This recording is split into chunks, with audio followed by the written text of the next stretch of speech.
Hi guys, welcome back to Two Guys in a Pod. This is episode 3, streaming today. It's the 2nd of February, aka Groundhog Day, Is also it? known as this. Yeah, no joke. Is winter ending or? I don't fucking. Okay, I'm always. Let's talk about this for a second. This is completely off the cuff. Derailed minute 1, boys. Let's let's just talk about this. Why the fuck do we trust a stupid animal with deciding how our seasons should be? Also, Is it even official? I don't even know. Yes, it is. It literally is like if. But what does that groundhogs- decide? Whether or not, like, what time of the year spring is gonna start. Yeah, but like, why is that important? What do we base around like knowing what season we're technically in? Nothing. I don't know, man, but I think it's just dumb. I mean, But anyways, I think the entire idea of seasons is dumb. Who cares? You know what I'm saying? I don't know, Like, man. it's hotter. It's like I want to know the temperature. You know what I'm saying? Yeah. Anyways, I think it's dumb because it's seasons are a social construct, by the way. No, it's not. Of course they are. Seasons are a social construct. Yeah, of course they You're are. telling me that there are not. We have a groundhog that decides our seasons, Ben. What are you talking? Seasons are based off of the Earth's rotation What? around the sun. You just told the groundhog. You just told me the groundhog was official in deciding when fucking winter ends. Of course, I it's know, a social construct. Okay. This is okay. Let's just explain what Groundhog Day is, per definition, from what I think I know. Okay, February 2nd, the groundhog comes out of the hole after ending hibernation. Okay, Okay. if it comes out and it sees its shadow, it says that it will for 6 more weeks, like, go back to hibernation and like like they say it's still winter. But if it doesn't see its shadow, then it's most likely spring starting because it's cloudy and rainy. Yeah, I understand the folklore. I understand that. But the actual seasons themselves are determined by the groundhog. I'm just saying it's. I mean, think the temperature premise, isn't, but the whole premise of Groundhog Day, I think, is just. what do you mean dumb. the season's not? When we decide when winter ends is determined by the groundhog, right? Technically, I guess so. But we. That makes it a social construct. Yeah, but the Seasons are a social construct. But the beginning. When is the beginning of winter officially? December 21st, after the winter eclipse, which is. Yeah, but like it doesn't have to begin that. Like, why does what about December 21st is winter? It's the shortest day of the year. Yeah, but like, Here's why the is sun. why? I know that, but like, why is winter shortest day of the year? We don't define winter by the days are short. I mean, we define if I look winter up by- winter right now, it's not going to say this is the quarter of the year in which the sun shines for the least amount of time. Like, it's not going to say that. I guess not, but I mean, the seasons are based off of temperature changes and climate changes. Yeah, I know that, but different. Yeah, that's what I'm saying. I guess it's a social construct and a scientific construct as well. it's not though. It's just mere like, it's completely social. All right, this is going off the rails. And we're like what 5 minutes into this podcast? God damn it, We're Dominic. 3 minutes and 32 seconds, so we're fine. All right, thank you. All right, what were we talking Anyways. about today? We are talking about a lot of things, actually. Sorry for the listeners for that conversation. If you clicked away during this brief time, I understand If they completely. clicked away, they can't hear you now. Why? Who are you talking That's to? true. I guess it's like talking to myself at this point, which is most likely what this podcast is. Because nobody listens anyway. But anyways, back to the topics. This week we're definitely talking about the State of the Union, which happened on Tuesday, and according with that, the Democratic response by John Kennedy. After that, of course, we're talking about the Nunes memo. Probably going to be the first topic we tackle. It's breaking news. It was talked a little bit about during State of the Union and a heading and leading up to it, but it has been officially released. It's now public. After Trump approved it to become public, but with lots of controversy behind that. But we'll be talking about that a little bit later. And finally, a big topic that we'll be talking about today is the whole construct of this whole fake news. So basically, what kind of Trump has started since his election and even before then, of kind of painting the media in a disfavorable light. So we're going to be talking a little bit about that. Maybe explore some topics we talked about earlier in the first episode about the media in general. But yeah, this type of stuff we're talking about. Anything you want to add, Dom? No, I don't know. This has been a really hard week for both of us in terms of like work that's not this. Um, so we Yeah, surprise, guys. This isn't my top priority. Yeah, so we've had a lot of stuff to do this week. So we're just gonna sort of become educated on a lot of it along with you, all right? So yeah. Yeah. What was Also, I want to say that we appreciate the views that we've been getting. Also, the downvotes. I think we're currently Yeah, at if you downvoted that 30 other downvotes. video, why any Worski is irresponsible? You're a spineless jellyfish. But anyways, we respect your opinion regardless, and thank you for I watching don't. our videos. I don't You respect don't? you. No. I do. Why not? Hey, Because their opinion is objectively wrong. you can say that, but that's the whole point of an opinion, isn't it? What the fuck just happened? What? I don't know. Oh, it's never mind. We're good. Yeah, I don't know. I think if you believe that, you're an idiot. I think the whole point of opinions is like you can't be right or wrong per se. Like that's the whole definition of it.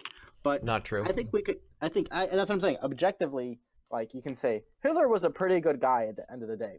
That's an opinion. But is it true? No, not really. Not objectively.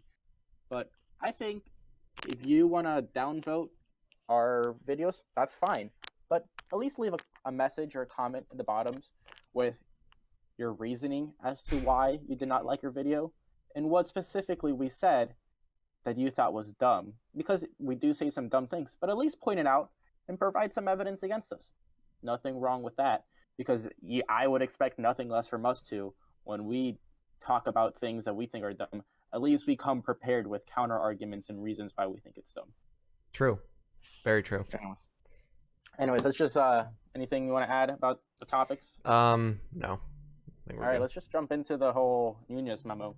So, do you want to talk a little bit about the background, Tom? Sure. So, the House Intelligence Committee, which is chaired by Republican Devin Nunes, released a memo basically implying that the FBI is unsuited to run the Russia probe. Or not the FBI. That was no. The FBI is not running the Russia probe. That the FBI had surveillance abuses. Yes. And that there's bias within the FBI that might make the Russia probe problematic. Yes. They're basically saying that they abused their surveillance powers to spy on a Trump campaign advisor. I think specifically Carter Page was the guy's name that they were surveilling. But I mean, I think it's big news specifically for the point that like there's this growing rift between the FBI and the GOPs currently, and like the FBI is supposed to be like a third party, like non-political, like not supposed to have like swinging one way or the other, and it just seems like more and more like the GOP is painting the FBI as like their enemies, and I feel like that's really, really, really bad, because the whole point of the FBI and the Justice Department is to kind of be away from the whole politics of Washington and things like that, and kind of be an unbiased source. Obviously, that's never been true. Like we talked about this earlier, that nothing can ever be unbiased completely.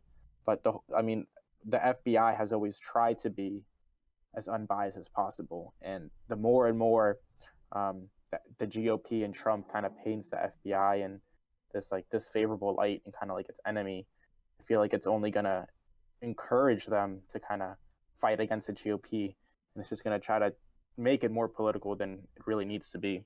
So like, here's the problem.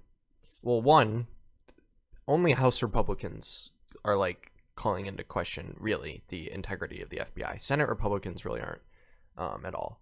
At least not a majority at all of Senate Republicans. So we have this like group of Republicans in the House who it's like a minority of the party, right? Not every Republican thinks this. Here's the problem.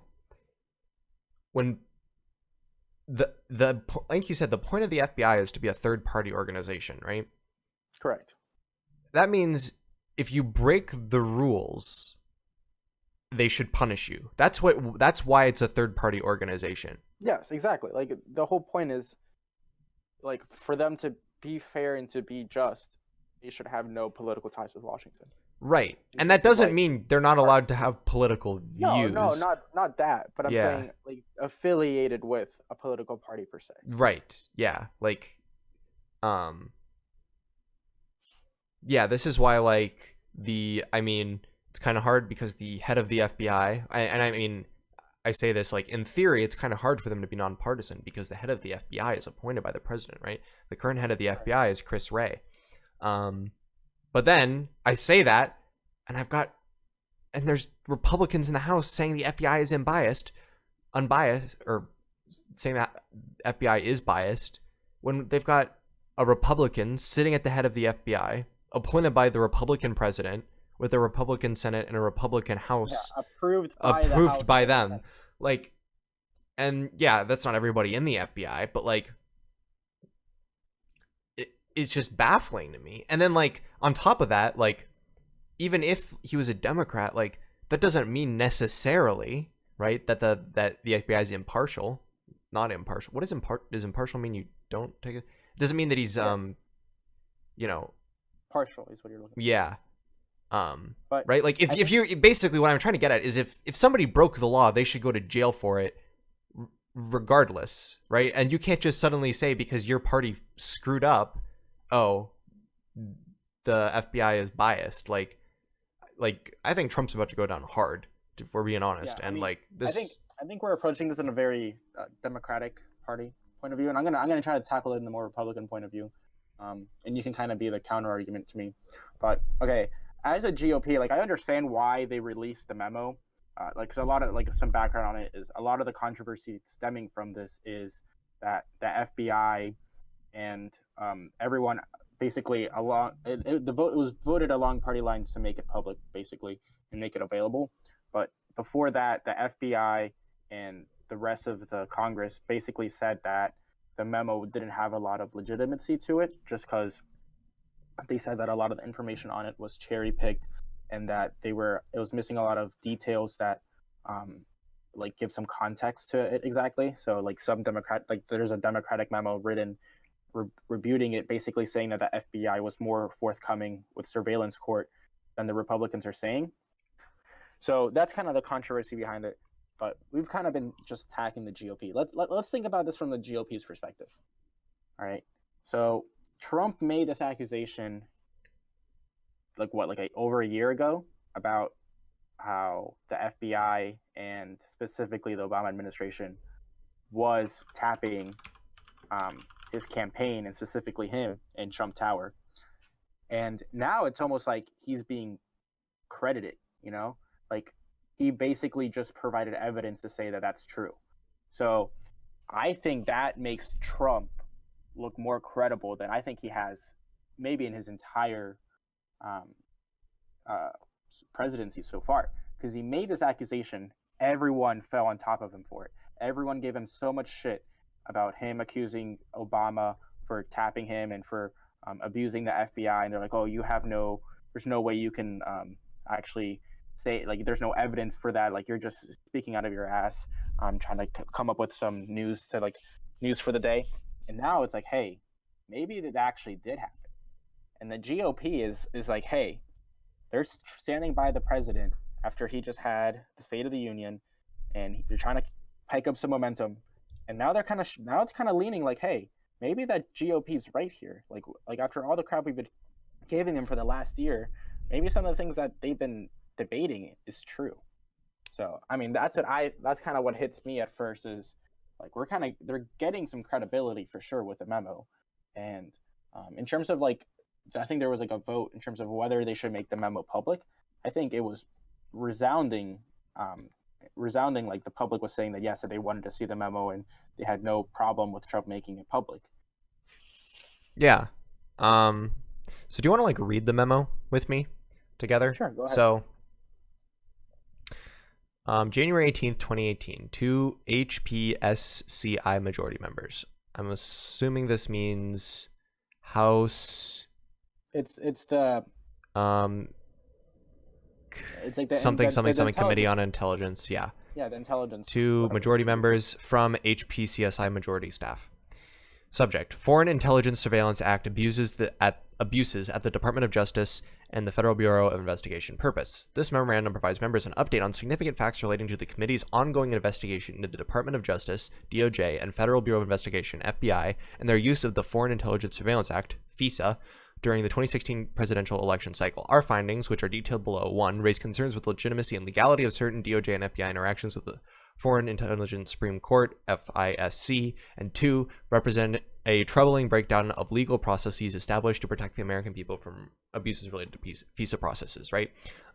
Basically, what's about to happen is that it's about to talk about how something called the Steele dossier, which we can also read together, was overly used to obtain FISA warrants. And if you don't know what a FISA warrant is sort of a byproduct of the Patriot Act, if you know what that is. So the Patriot Act obviously is like the mass surveillance system that we put in place after 9/11. FISA courts are what you have to go to obtain the warrant in order to start I don't know exactly what type of surveillance it is, but it's a certain type of surveillance under, I think wiretapping would be the right term. Pictured it as a search warrant, but for surveillance is the way I like it. Yeah. I'm trying to remember if it's actually, because one of the big things of the Patriot Act was the collection of metadata. And I'm not sure if that was it, or if it was like actually like getting like metadata being like the time a call was placed, how long a call took place for, whereas like the FISA courts actually grant it for the data, like the audio of the call. I'm not sure which one it is of that. But what we're about to see is that this memo calls into question the legitimacy of the Steele dossier, which is what they use to obtain those warrants. So, investigation update. On October 21st, 2016, DOJ and FBI sought and received a FISA probable cause order, not under Title VII. I don't know what that means, to be perfectly honest. Authorizing electronic surveillance on Carter Page from the FISC. Page is a U.S. citizen who served as a volunteer advisor to the Trump presidential campaign. We knew this. Consistent with requirements under FISA, the application had to be first certified by the director or deputy director of the FBI. It then required the approval of the Attorney General, Deputy Attorney General, DAG, or Senate-confirmed Assistant Attorney General for the National Security Division. Okay. The FBI and DOJ obtained one initial FISA warrant targeting Carter Page and 3 FISA renewals from the FISC. As required by statute 50 U.S.C. 1805 D1, a FISA order on American citizens must be renewed by the FISC every 90 days, and each renewal requires a separate finding of probable cause. Then Director James Comey signed 3 FISA applications in question on behalf of the FBI, and Deputy Director Andrew McCabe signed 1. Then Deputy Attorney General Sally Yates, then Deputy Attorney General Sally Yates, and then acting Deputy Attorney General Dana Boente and Deputy Attorney General Rod Rosenstein each signed 1 or more FISA applications on behalf of the DOJ. Due to sensitive nature of foreign intelligence activity, FISA submissions, including renewals before FISC, are classified as such, public confidence, blah, blah, blah, blah, Here's blah. The thing. That's exactly the point. Some of the FISA court warrants are classified. So, like, we don't even, I've been reading some analysis about the memo, and basically, it's like, what does the memo really tell us? And it's like, not that much. Like, you can make some very strong assumptions and make it a big deal, but you're making very large assumptions and jumps. What the memo actually tells you, not too much. Like, it says that perhaps the FBI director, Andrew McCabe, that he had no FISA warrant and things like that. But, like, outside of a couple of things that you can pinpoint, the memo doesn't really have any specifics. And some of, like what we were saying, some of the things are still classified and haven't been released. So, like, what the memo really tells you, I think at the end of the day, doesn't give you that much information. Now, if you want to blow smoke up at the ass, I mean, you can call it whatever you want and say that the FBI is corrupt and planning against the Trump presidency. You know, you can do whatever you want with it. But if you take the memo for what it actually says, it doesn't give you much information. Okay, here's the important part of the memo. The dossier compiled by Christopher Steele, the Steele dossier, on behalf of the Democratic National Committee, DNC, and the Hillary Clinton campaign formed an essential part of the Carter Page FISA application. Steele was a longtime FBI source who was paid over $160,000 by the DNC and Clinton campaign via the law firm Perkins Coie and research firm Fusion GPS to obtain derogatory information on Donald Trump's ties to Russia. Okay, so now it talks about the Steele dossier, which is really long. Okay. Did you hear what FBI Director James Comey responded to the memo? Yeah, he called it incredibly misleading, right? He said, "That's it?" Question mark. Like, exactly what I'm coming to. Like, wait, that's all the memo is? That's what everyone's making a big deal about? Like it really doesn't have that much to say. Like, and obviously he talks about how it's dishonest and misleading, and how the House Intel Committee definitely manipulated it and twisted it around. But right, here's what I want to know. And I feel like the answer is something that's not going to be spectacular. When they say that Christopher Steele was paid over $160,000 via a law firm, what does that mean? To me, I'm not sure. I think this is probably the misleading part. I feel like they want to make it seem like, oh, they're giving him money under the table to make, things seem like they're going one way, in favor of the Clintons or whatever. I feel like this guy's just a lawyer. I feel like, because does Steele work? I don't think he works for the FBI. Or worked for the FBI. It says he was a longtime FBI source, which means that he probably didn't work for them. I can look. It's probably really easy. What's this guy's name? What's his first name? Steele? Christopher Steele. Yes.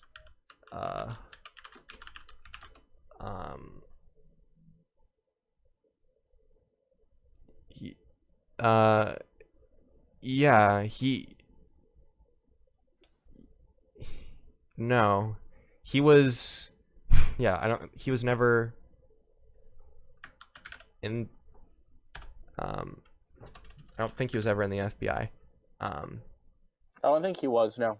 But I think another big thing is, the FBI, back to when the memo was first he was never in the FBI. Was saying that the memo omits key information and could impact its accuracy. Yeah, that too. And obviously the Republicans are going to pass it regardless of what they were saying. But, it's just, I think if anything, the trust between the Intelligence Committee and the FBI and the FISA courts are basically damaged permanently, or at least in the immediate future. The whole point of the Intelligence Committee, the House Intel Committee, is kind of to act a little bit as a check and kind of research anything that might seem suspicious and kind of possibly report it to the FBI for them to continue the investigation. And now that these ties are basically severed, that's a big deal. The Intel Committee is one of the biggest committees within the House, with one of some of the most important roles. And if they're no longer working together with the Department of Justice and with the FBI, we're talking about two of the three branches of our government basically not working together anymore. Yeah. And here's the problem, right? Remember when Trump was running for president? A really just great time in everyone's lives when he wasn't actually president.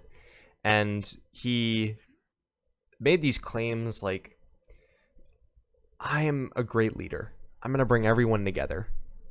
I can get people to work together. This is his main thing. Who's working together? Not even on this. Obviously everyone hates each other. But nothing. Nobody works together on anything.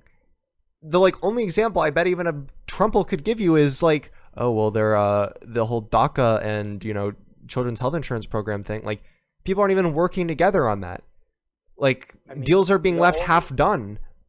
The only bill that has been successfully passed by the Trump administration, the tax cuts from last year, were voted across party lines. Yeah.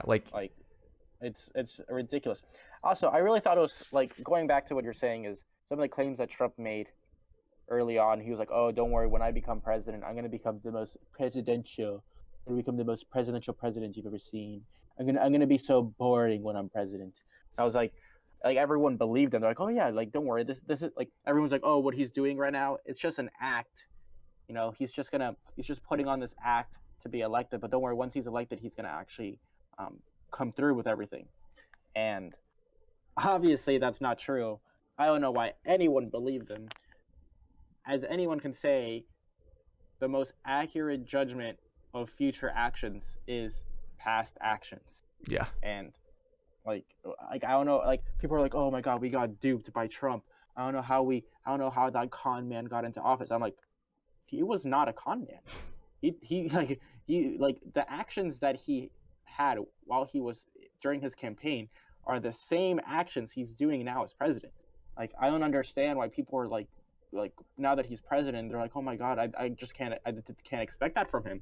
Like I just don't believe he's like that. It's like I'm almost like immune to anything he does now because it's just normal behavior. Yeah, I mean, this is like, it's like kind of sad because like that's true, and at the same time, like this is something that's like not a new thought at all, right? That everyone feels this, that everyone's just immune to the just incredible like just lowering of the bar. Yeah, I don't know. I think this new that could be a good segue into the whole fake news topic. Yeah. So this was just sort of something like, I don't know. So like anybody who's reporting on this, unless like if you're like reporting on like the supposed accuracy of this memo, no one really gives it any full weight. No one really gives it that it's even complete, that it's not omitting really important information or phrasing things. Like I can just go through here and like other things that like when you read them, like you can just sort of tell that they're phrased in a way to make it seem like something else is going on. Like from what I can understand, Christopher Steele is just a lawyer. Like there's one line in here like Christopher Steele is just working on behalf, he's ultimately working on behalf of the Clinton campaign, which to me makes it sound like he's just a lawyer for that it works for a law firm that the DNC hired, and then like part of one of his cases got filed in a FISA warrant, and then like they found another quote that like he didn't like Trump. Like this like kind of seems like the fullness of the memo, right? Anybody and any news outlet that's reporting on the accuracy of the memo will probably say will say just as much. I mean, I think the whole point of the Nunes memo was basically to cast doubt onto the Russia investigation. Oh yeah, for sure. Like, to the core, that's what Trump and the GOP wanted out of this. They wanted to plant seeds to show to basically discredit the Russia investigation. And I think the memo falls way short of what they wanted. And everyone that's critiquing it is saying that, one, it doesn't really provide that much information.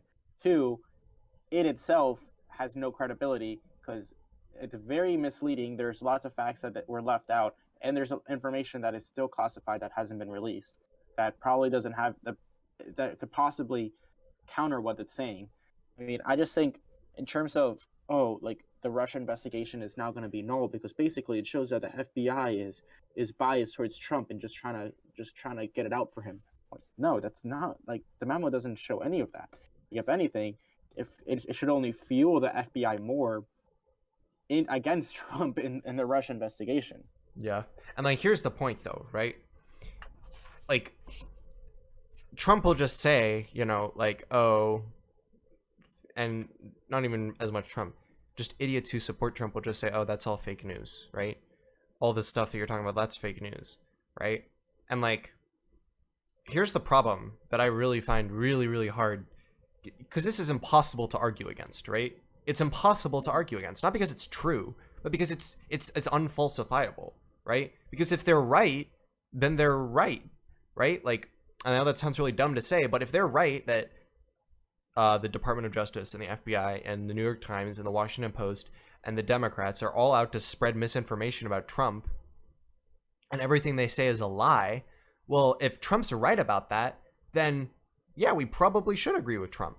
But the problem is there's no way to prove either side. And Trump just says that it's true. So people who are idiots and follow him believe it to be true. Whereas, the other side has, things that we can point to things that like are, generally classified as evidence. But if Trump's just saying that they're, they're making everything up and that evidence isn't real, it's impossible to argue against. And here's the thing, like an unfalsifiable argument, like a Trump supporter will hear me say unfalsifiable argument. They're like, yeah, of course it's unfalsifiable because it's totally right. But like, here's the problem. Like I can't prove you wrong. You can't prove yourself right. This is why we don't look towards unfalsifiable arguments and give them much weight. Like we could be living in the Matrix right now, dude. My head could be plugged into a huge computer, which everyone else's head is plugged into. And, secret robots are controlling everything. Prove me wrong right now. You can't. And then, like, if you knew somebody who seriously believed this and went around their life, like, actively using this to, like, give weight to their decisions, you'd call them crazy. But Trump supporters, and Trump does this every day. And I think it's almost like it's almost like a conspiracy theory. It basically is a conspiracy theory that more and more people are starting to believe, and that's basically what gives it credibility.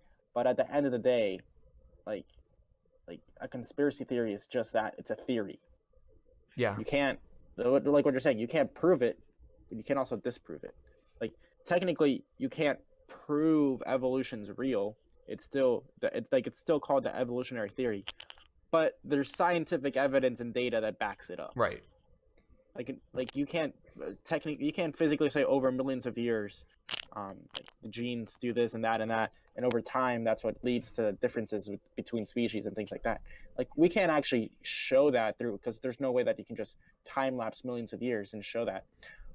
But after all the research we've done and all the scientific evidence and everything, you can say it's true. I mean, there's no denying it at that point. Yeah. Right. And kind of going back to this, it's kind of like a feeding loop, like Trump says the news is fake, the news is biased, which it could be true. Maybe it is. And there obviously are biased news sources out there. And then his followers believe that. They don't listen to these news sources. They choose to only listen to news sources that they feel that are pro-Trump. And then it's just a forward-feeding loop. And then at the other side, the media is doing the same loop where they're talking about Trump, they're discrediting him, and then the only people that are listening are the people that agree with them and that think that Trump is discredited. And it's just like two circle jerks happening at the same exact time next to each other. It's freaking ridiculous. Yeah, it is pretty ridiculous. I don't know. This is why if anybody ever says something like, well, do you really believe the New York Times? Do you really believe? Then I just probably stop talking to them. Because it's not worth wasting your breath, I think. It's not. And I mean, the thing is, like what we're saying, like you can't really prove either side. But I mean, we can show throughout the years that these news sources are credited. Like they have for decades, they've been committed to finding out, like they've broken amazing stories. The Wall Street Journal with Watergate, like that's absolutely like critical to the U.S. history and possibly in like world history, and that stems from journalists with integrity who were trying to find the truth in an unbiased manner, and they were able to do it. And basically now he's just taking all the advances that journalists have had over the last couple of decades and basically just making it null. And I kind of want to bring up this question to you, Dominic, is like, what do you think kind of led to this? Because like if you poll people about whether they trust the media, it's like super low right now.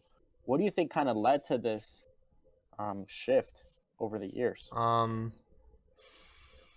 I don't know. Was it even over the years? That's the question. Another question that needs to be asked. I don't think it was just Trump. I think Trump took advantage of something that was happening. So to answer that, here's kind of an interesting case study.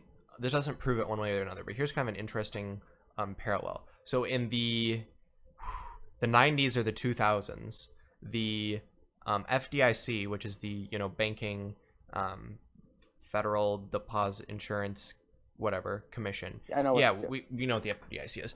They launched a program called Know Your Customer. Okay, and Know Your Customer was basically data collection. What they were going to start doing is they were going to start collecting data about people who use banks. And this was supposed to be like a blurb at the end of the 10 o'clock news. Nobody really cares about it. Instead, what happened is the Libertarian Party picked up on this, and within months was able to gather people behind this rhetoric of, we don't want Big Brother watching us, knowing everything we're doing, all this stuff. And eventually it never happened. The Libertarian Party, which has like what, a 2%, they have 2% membership. I don't know what way to phrase this, but 2% of the population is libertarian. Suddenly, I think, like 75% of people, Congress, it's like something like that. Yeah, like 75% of people like got onto this, and they were able to create like a political movement within months and shut this down. So did Trump come out of nowhere? I don't know. A lot of people will have you say, well, this isn't something that's been, festering for years, and there's people who have been left behind. And I'm sure that's true for some people. But I feel like this is more just classic populism of the rhetoric that people like to hear makes them remember things that never happened. Remember feelings they never felt for the past 8 years. Remember problems that never occurred. I feel like that's probably a lot of it. And I think, in the coming years, when we are able to get a more accurate picture of what today's political landscape looks like, I think that'll be an important question. But then to answer the actual question you asked, which is, how did we get here? I think it's really just, I think it's a lot of things. I think the internet is probably making us more inclined to shut ourselves in from any other opinions, which is probably a really big thing. There's actually a lot of really interesting research being done on this right now, and I actually just wrote a paper about this, so I know a little bit about it, but especially things like Twitter, which isn't the best example because Twitter is like 10-1 Democratic to Republican, but Twitter is basically endless echo chamber. If you use Twitter, unless you're actively searching for cross-cutting content, which is content that's not a circle jerk, you'll never find it. You could be on Twitter for years and never find it. And studies have backed this up, like measuring like the connections between networks. Like it just doesn't happen. So I think that's probably one big reason. I think, we've all heard this for like a long time, oh, Congress is useless. Congress can't get anything done. I think, political apathy is really low. People, or was low at least. People's, willingness to participate and be encouraged by the system is really low, because it's just sort of an easy thing to pass around. I think so, and I think that speaks to like if you look at the polls and it's like, oh, Americans trust in these institutions, and it's like the church, and then they put the government, and then they put the media, and everything's pretty low right now. It's almost like everyone's just pessimistic about our entire world. I understand where the government's coming from, just because people feel like the bipartisanship and kind of like Congress not really willing to make any risks because they're kind of trying to like be reelected and basically things like that. But in terms of the media, I just don't know where it really comes from. I've been reading some things about it, kind of like where this distrust towards the media comes from, and a lot of it just, I think, is like they just think it's a leftist organization. Yeah. Which I think they're just confusing with like possibly Hollywood, which of course is very left and very liberal. But I mean, the media, it's not like it's like, I mean, obviously there's some sources out there that like MSNBC and things like that are obviously liberal and leaning left, but at the same time, Fox News and Breitbart and other things are right leaning. And I think the whole point, like good media, quality media, is those that split the middle. That look at both sources. Like I personally like CNN. A lot of people have been like, Trump's been trashing CNN for a while now, but I mean, what I find refreshing about it is after watching the State of the Union, they went immediately to like some of the correspondence that they had, and half of the people there were liberal, half the people there were Republican, and it was really interesting just to see them go back and forth. I mean, it was a shit show in terms of them talking over each other and everything, but like they had some very credible people. They had Rick Santorum there. They had a former Trump aide that had worked on campaign and other things, and then they had some really good credible people that were talking for the conservative point of view. And they had some at the same time. They had really credible people for the liberals' point of view. They were just able to talk about the State of the Union, and I thought like that was really refreshing. Like that's like I understand like why everyone is trashing on CNN and the media after watching something like that, because I thought it was good news coverage, honestly. Yeah, I mean, it's kind of hard. I don't really know what to say about that. Like 24-hour news is sort of like its own like creature in itself. And it's actually sort of beginning to move out of the spotlight in terms of research of communication studies, I think. And people are more starting to look at like the internet now, but I think that's still a really, really interesting and possibly really big can of worms to open. I don't even know what to say about stuff like that, but Yeah, but I mean, I guess going back to the whole social media thing is, I guess like people are discrediting the news because the news isn't the same as it was 15, 20 years ago, right. The news is so instant nowadays. Like something happens in 3 minutes, I'm going to get a notification on my phone from a bunch of different sources, from Twitter, from who knows where, about what happened. And nowadays, almost anyone can be a journalist. If you see something, like someone starts videotaping immediately. If anything interesting is happening, people are going to take out their cameras and start videotaping it and make it like viral, right? Anyone can spread the news nowadays and give their opinion. And it's almost like, because everyone can do it now, it's almost like, oh, we don't really need the media anymore. You guys can just go to hell. Yeah. Do you want to move on to the State of the Union? Sure. We can talk a little bit about that. So State of the Union was Tuesday. Trump gave it. Really? No way. Yeah. And he talked about not Russia. He talked about jobs, which apparently he's bringing back. One thing that I thought was really funny was he talked about a number of jobs that he's added since he got elected, which, while the number was true, included the 3 months when Obama was still president, but he had been elected the next president. So I thought that was really interesting, how he somehow managed to take credit for those jobs. But I think, I mean, let's give the president some credit. I thought overall he did a good job with the speech. I thought his use of the special guest that he had was very strong. The black token special guests. Yeah. I mean, did you see the look on their faces though? Come on, be real.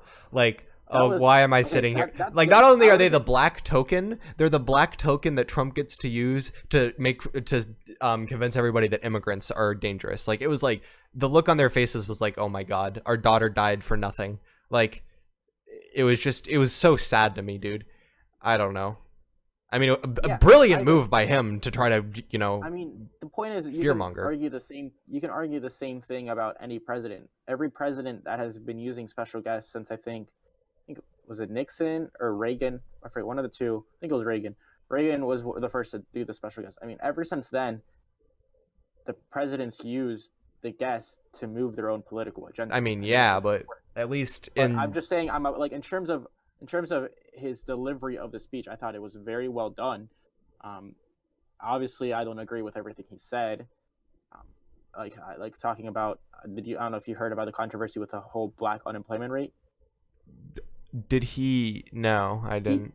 So basically, he said that the black unemployment rate was at an all-time record low, which is true. Yeah, 6.8%, and basically, he was saying it as if like he deserves the credit, when if you actually look at the numbers, this was started back in the Obama presidency when he made a lot of initiatives to lower the black unemployment rate, and under Obama, it was lowering every year at like a clip of like a good couple percentage points, or somewhere close to that, and it's still decreasing, but the growth has decreased in the last year with President Trump. And just the way he said it, it was like, oh, like I should take all the credit for the new all-time low in black unemployment. It's like, if you look at it, this has been going on for the last like 8 years under Obama. Yeah, Like, you can't be the one taking all the credit for it.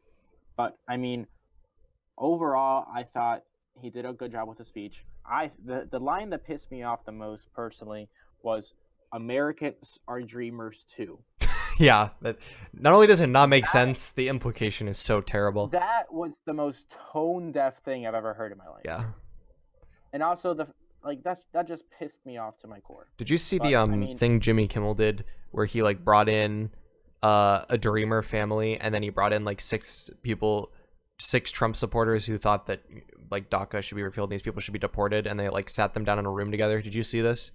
No, that sounds amazing. Oh my god, if you ever want to lose faith in humanity, like Jesus Christ. So they've got this woman who was brought here when she was a baby, who's part of DACA. She has a job. She's a nurse, I think. She's got a 2-year-old daughter now. She pays taxes. She's got a social security number through DACA. Yes. She's got a husband, American born and raised, veteran, about to be shipped off to who knows where. So sitting there, and these idiots, she should be deported, she should go through the steps of trying to find, I don't care how hard it is, she should go back to her own country and figure out how to come here legally. Well, one, DACA makes her legal. Two, like this is my biggest pet peeve. People who don't differentiate between legal and illegal immigrants and just assume that anybody who's brown is an illegal immigrant. She's here legally. She's here legally because of DACA. Two, if she were to go back to her home country, it could either take 5 or 10 years for her to get back. And when I say home country, big air quotes, big air quotes, because it's not her home country. She's never known a country other than America. So don't say it's her home country. What are you going to say something? I just think it's... Yeah, I want to say something. I'm Hispanic. Let's just start off with that one. So obviously, anyone hearing this is probably going to discredit me immediately when I start talking about DACA. But I was born in the U.S. My parents are both legal immigrants, and they are now naturalized citizens. They're both U.S. citizens now. But beyond that, I just think it's absolutely ridiculous that Trump and the GOP just doesn't want to even like give any sort of like now Trump's saying like that he wants to do it, and like he wants to give path to citizenship for the 1.3 million DACA people, and the way that he talks about it is like, oh, this is being super generous. I'm being super generous. This is more generous than anything that's been allowed before in any immigration bills. Like, why is this being considered generous? Like, these people were kids with no choice in the matter to come to the country. It's not like they didn't make the conscious decision to cross the border. They were children that came with their families who had made the decision. So if you're gonna deport the parents, deport the parents. But why are you gonna deport the children who had no say in this at all? Who basically nowadays are contributing citizens for the majority. I mean, Trump during his speech painted a couple of illegal immigrants who have now joined gangs and all that and have caused a bunch of gang violence and whatnot. If you look at the numbers, Dominic, I kid you not, of DACA people, 39 of them have been associated with gangs. You say 39, and I'm like in my head, oh 39. God, 39%? That's a lot. 39 people. 39 period. 39 DACA people have been associated with I forget what the gang name is again. It's like from Central America. MX something, or I want to say M16, but MK? That also might be a thing in Africa. M23. I forget, but I don't know. Basically, it's like 39 of them have been of the DACA people have been associated with the gang. Damn. So for Trump to then go on the State of the Union and present the story. I'm not sure if you guys saw this, but the story of it was two girls from high school that were walking home. They were two friends, basically their whole lives, walking back from school and were kidnapped and then eventually killed by this gang, and how he was basically making the point that this stems from illegal immigration, is that all like basically painting illegal immigrants as more likely to commit crime, more likely to bring drugs, more likely to join gang members and kill people and things like that, and kind of painting that in the same time he was talking about the Dream Act and Dreamers. Like, I just think that's absolutely ridiculous. Yeah, it is pretty ridiculous. I mean, like at the same time, the GOP, like I understand where they're coming from too when they say things like, "Oh, everyone wants to paint the Dreamers as every single one of them is the valedictorian of their class, and every single one of them are these amazing people," which obviously isn't true. Like it's a mixed bag of people, but if we look at the majority of them, which is what we should be looking at, is the majority of them are contributing citizens. All right, they're contributing citizens who pay taxes, living a normal life, just trying to do whatever everyone else is doing. It's not like they're explicitly doing anything bad. I just don't understand why there's so much hate about like, oh, they're so illegal. Like they're not illegal. Yeah. They're like the DACA protects them. That's the whole point of it. Like, yeah, it's just it really makes you mad when people do anything they can to just paint brown people as illegal immigrants. And like, where's the humanity? Do you have any humanity? Yeah. Are you gonna this kid who came over to the U.S. when he was 2 years old, who doesn't even have memories of his so-called home country, literally can speak English better than any can speak the same English anyone else can. It's really funny because it's so hypocritical, because they're the same people who are super against anchor babies, right? Because just because you're born here doesn't mean you're an American, right? I think that's the funniest concept ever, that they on one end of the spectrum completely reject that where you're born matters, and then on the other side of the spectrum, where you grew up also doesn't matter. So yeah. And then so what are we left to believe? What are we going to base citizenship on? It kind of seems like these people just don't like brown people. Kind of just makes it seem like that at that point. It's almost like, oh, what should we base citizenship off of? Oh, race? Is that what you're trying to imply? Yeah. Basically, I think that's the underlying implications here, Dominic. I'm not even kidding. Yeah, I completely. I mean, I think Trump is racist. I think he's a bigot. There are people who will say otherwise. At the very least, he is a useful idiot for people who are racists. Because it seems just a little bit too perfect to me that every single one of his views, every single one of his policies, and all the time things are coming out about things he said in private that just perfectly line up with what a racist would think. Just seems a little bit too perfect to me. Just because, let's make this crystal clear. Just because you say you're not racist doesn't mean that you're not racist. Yeah. Like, people are like, oh, he said he's not racist. Like, then he's not racist. Like, oh, like a racist is just going to come out and say, I'm racist, guys. Guess what? Yeah. Like, I think it was funny, like when the whole the whole like alt-right and white nationalist protests were going on, or was it in Carolina? Remember that? Yeah, or Charlottesville, Virginia. Yeah, Charlottesville, Virginia. And a bunch of the people that were there were like closeted nationalists and things like that, and how people were exposing them and they would eventually lose their jobs. It's like these people don't, like, in public, know that they're gonna get slammed by everyone if they actually express their views, so they don't express their views. But when all of a sudden there's a couple people that agree with them, then they come out and start protesting for it. Like, that's the same thing as with Trump. Like, he's not gonna go out and say, hey guys, I'm a racist. Turns out guess what, new news of the day. But if you look at his actions, you can definitely say he's biased towards white people, and if anything, holds negative views towards people of color. Yeah. Like just looking at his actions, you can state that with accuracy. We haven't even talked about his whole shithole comments. Yeah. Which, are you kidding me? Yeah. And the very common response, from an idiot would be, oh, well, do you really think that Haiti is a really good country? And like, no, Haiti has problems, bro. But like, and I might even say, like, I don't know if I would ever say Haiti is a shithole country, because that's just really, I don't think I'd ever call a whole country a shithole country. That just seems really bad to me. But like, especially if you're the president of the United States, dude, like, I'm different than the president of the United States. Like, let's be real. Like, he has to be held to a higher standard than this. Like, even if Haiti has problems, like, which I don't think anybody denies, like, even if he has that view, like, don't say that, dude. He said it not only about, like, Central American countries, but African countries as well. And then he was saying, like, oh, why don't we have more immigration from, Western countries, from, from basically Western European countries, is what he was implying. Yeah. From it's Norway. Yeah, like, Maybe because they don't want to come to our shithole country. Exactly. Yeah. Exactly, Dominic. All right. One fun thing. All right, I found a thing. While you were talking a little bit, I want to talk about this. It's just a little change of pace for us. We were talking about this a little bit before. I posted a link in the Discord, Ben. If you want to click on that, we can talk about this for a little bit. If it goes nowhere, it goes nowhere. We were talking about ways we can kind of switch up the pace. So, if anybody knows anything about Reddit, r/relationships is probably the most cancerous place on the internet of just people being idiots.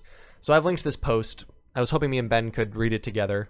Do you want me to read the post? I can read it. Yeah, sure, go ahead. And we'll talk about it. I've been talking about it. You go ahead. Okay. Title of the post is, My BF never asked me if I ate, how my day went, etc. Is this normal? 2.5 years. I'm assuming that means they've been dating for 2.5 years. We're both 25. Hello. My boyfriend never seems to show interest in asking me things about myself, such as how my day went, if I ate lunch, how work went, etc. Whereas I ask him about every little thing and even check in on him. He doesn't care about little things, e.g., if I haven't eaten lunch, he'd say I could suck it up and wait for a couple of hours to get home and eat dinner. If I say I'm sick, he'd say, you're always sick, you should be used to this, you're so weak. He doesn't talk about himself either until I ask him a set of questions. All responses end with the extent of the question, e.g., how was work would get a, it was okay, and to the answer, did you get a new post, doesn't come until it's asked. Is this normal? To make it clear, I'm not a talkative person either. I enjoy alone time and I live in a studio and shed out extra bucks every month because I'm not a people person, except when it comes to him and close friends. I've taken this up with him before and the response is always, I simply have nothing to ask or say. I don't ask as you tell me every detail anyway. I tried waiting to have him ask me, but he didn't really ask anything. We're otherwise a very happy couple. That last line got me. Yeah. So what do you think about this? Initial reaction, I literally just read this. I was listening to it as he read it. That's the first time I hear of this. I think this girl is dumb as a brick. Yeah. I think she's either a liar or she's an idiot. Either she is oblivious to everything around her, and like she's just missing every sign sent to her by anyone ever, or she's just honestly dumb as hell. Because like I just think it's like I don't understand, like what does she think a relationship is exactly? Yeah. Like does she think, like she's like, oh, otherwise we're a very happy couple? Like what does that mean? Like you guys have a good sex life? Is that it? Like is that what your relationship is basically coming off of? Because what this makes it sound like is you never have conversations with each other. Any conversations with each other. That's what it makes it sound like. Like, and then the whole comment about like you're always sick, you should be used to this, you're so weak. If that doesn't make you break up with someone on the spot, I don't know what will. Yeah, like that's why I like think like she's got to be either embellishing or she's just an idiot. How do you not have a backbone? Just break up with him. Honestly, like I just don't understand.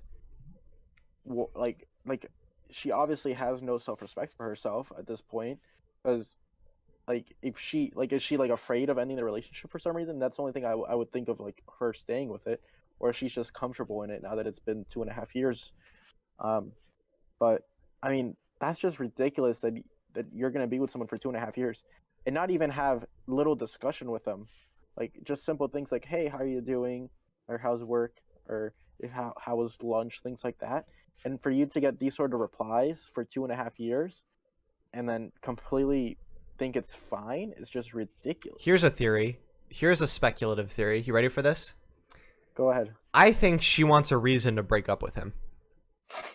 Why would she post this? Like, if you're too dumb to figure, like, okay, let's read the things that she thinks are a big deal that he doesn't ask about. He never seems to show interest in me and asking me things about myself, such as how my day went, if I ate lunch, how work went. Now, like, maybe she's anorexic and she has like a really big problem eating lunch or something, and that question makes sense. But for a normal person, have you ever asked, did you eat lunch? No. Because I don't care if you ate lunch or not. Like, let's be real. Maybe like, oh, like maybe what you had for lunch would be interesting, but like a binary. Did you eat lunch today? I did eat lunch today. Like, who cares? Like, the question would always be, what did you have for lunch today? Yes or no? I did. What? Hello? Yeah, can you hear me? Yeah. What did? I was just making a joke. Yes or no to what? Did I eat lunch? I'm saying like the answer to the question is, did I eat lunch, is gonna be yes. Yeah, or no. exactly. Like, it seems to me either like he actually does make conversation and she's like nitpicking things that he doesn't ask about. And it kind of just reads to me like she wants to break up with him, but she doesn't have the spine. I like there's one comment that says, "You're really bending over backwards to make excuses for him and minimize his bad behavior. Why?" And then the comment directly below that is, "You should probably eat lunch more often." You should probably eat lunch more. Like, this is so weird. Like, I don't know. I don't know. I feel like she wants a reason to break up with him, and she wants people to validate that like it's fine.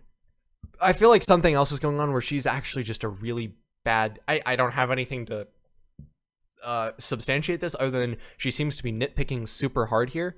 But it seems to me like she has no reason to be angry.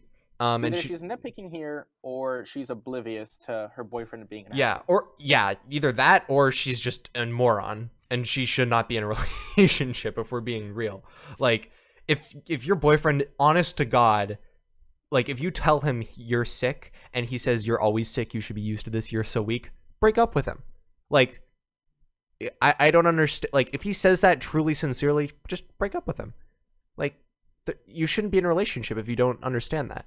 I don't understand how this could possibly. Maybe she's in an abusive relationship. That could be the other side of the coin. Like she like can't bring herself to break up with him. I don't know. I guess. I mean, that's like, other than if there was like some reason that she was like kind of forced into the relationship or felt like she couldn't end it. Like, I don't see any reason why, just coming from what she's written, why she would be with a guy still. Yeah, I have no idea.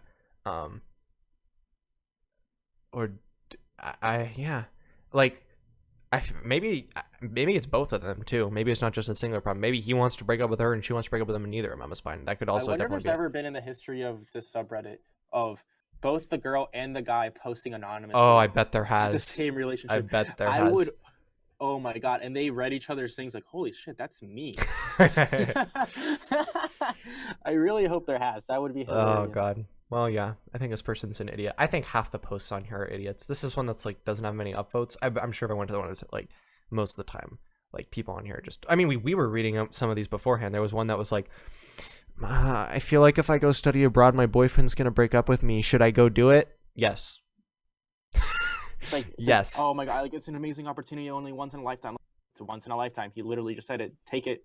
Yeah. Like, if it's meant to be, you guys will end up together. Yeah. But like, if he's an asshole enough to like break up with you and like you really like him that much, like you're not working out anyway. Like, so many of these are just so much solved by having like an ounce of common sense. I can't even fathom. Yeah. I don't know. So it tells us. I don't know. That's a good end. A little podcast. Light. Yeah, light ending. Tell us if you liked this. Us talking about other people's relationships, because we are love experts, right, Ben? For sure. Yeah, we know everything about love. Everything. That's guaranteed. For sure. We also know everything about everything. Politics. Look at my LinkedIn profile. I've got like 50 recommendations in terms of the love. In the love? In the love. Nice. Me too, actually. Right. Well, I guess this is Two Guys in a Pod signing off, episode 3. Episode 3. It was real. Make sure to upvote. And if you downvote, like I said, make sure to leave some reasons as to why. And if you don't, you're banned from the channel. We can't do that on YouTube, by the way. We can't ban you. We could. We wouldn't ban you because you're a free view, you idiot. You clicked. You fool. Anyways. We don't even care about you. We just care about that number. That number below the video. It's not above 10 right now. Tell a friend. All right. That's all we care about. Well, this is Two Guys in a Pod signing off. All right. Bye, guys.